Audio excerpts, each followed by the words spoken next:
Hi, welcome to Believe the Bible.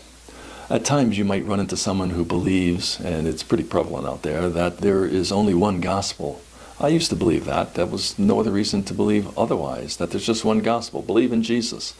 And people will think and say that Peter and Paul preached the same gospel because there's only one gospel.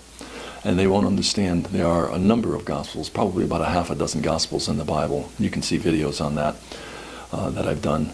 But this verse comes up as a kind of a rebuke to the fact that there's only one gospel. Let me read it. Galatians 1:23. But they had heard only that he which persecuted us in times past now preaches the faith which once he destroyed. Now people will say, see, they preach the same gospel. But it doesn't say the same gospel. It says the word faith. And that faith was the foundation of Peter's gospel and Paul's gospel, which were different gospels. Peter preached the gospel of the kingdom. Paul preached the gospel of the grace of God. But both had their faith in Jesus Christ, his death, burial, and resurrection.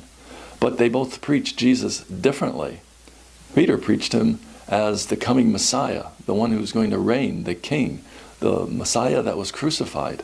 He never spoke of the cross in any positive way if you read Acts chapter 2 and Acts chapter 3.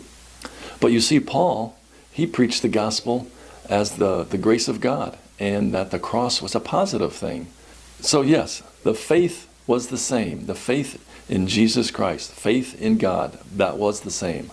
But the gospel that goes on from there, the gospel was different. The actual good news to each of the audiences. Peter to the Jews, to the nation of Israel, and Paul to the Gentiles. You got to see it. I've done a number of videos on the two gospels. But this verse does not make it clear that they preach the same gospel. They preach the same faith, that faith being in Jesus Christ. And that was it. From there, their message changed and went a different direction. Thanks for your time. You have a good day.